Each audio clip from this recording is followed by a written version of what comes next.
Conor McGregor has returned to training after suffering a broken toe. What they don't see. What they don't see. Will they party? I pull power, yeah?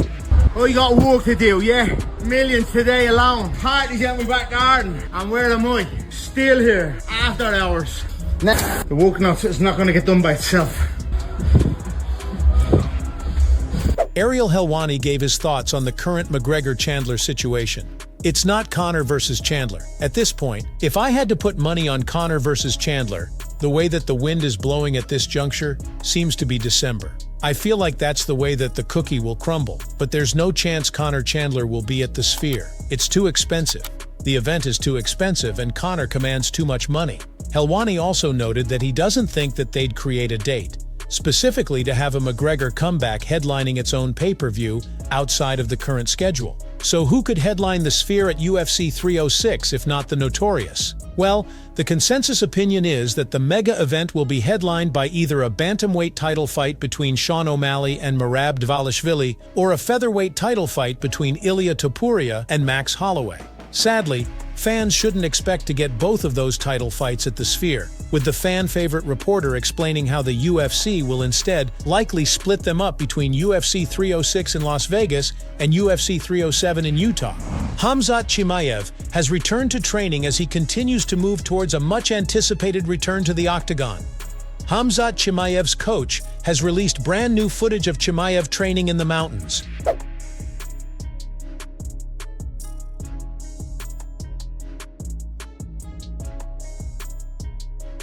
As it seems, the 30-year-old star is ready to get back to fighting after suffering a violent illness. With just days to go until his UFC Saudi Arabia main event with Robert Whittaker, Chimaev was forced out of action with what Dana White referred to as a violent illness. He was later photographed at the hospital, although his manager insisted he would be back. His manager, Mahdi Shamas, insists that he has no plans to hang up his gloves, telling TASS, "Khamzat has no intention of retiring. This is a devastating turn of events for Khamzat, his coaches, training partners, and other members of the team. He has been in and out of hospitals several times. The condition has been kept within the team since everyone has been absolutely committed to finding a solution. The situation is not simple. Khamzat will undergo additional examinations to understand what to do next." Dustin Poirier rips Michael Chandler. "Who the fuck is we? You just go here, buddy. You're not one of us. You're not we. I've been here. We're good. Who's we? Welcome to the UFC, dude. You've got one win in the UFC. He's not one of us. I've been cutting my teeth in the UFC since January of 2011, 2010. He just got here. Who is we? He's speaking for the lightweight division? Muscle Milk Mike needs to chill." While Poirier may have his issues with Chandler, he does at least understand the difficult position he's in. "He's risking the chance of losing the fight if it ever materializes," Poirier said. "But if he goes in there and loses to someone else, do they give him that Conor shot again? If he takes another fight, does Conor move on and take a different fight as well? The payoff of beating Conor McGregor, financially and just for your career, is worth the wait. But if you never get it, you're wasting a lot of years, and you're not a young man. These years are very important. I don't know the way he is. I'm sure he's got intelligent people around him helping him with his deals. I don't know the way his contract is structured, but if it does happen, and he did the right thing on the back end, he's going to be paid and set his family up." Michael Venom Page thinks Ian Garry gets destroyed by Leon Edwards and Shavkat Rakhmonov.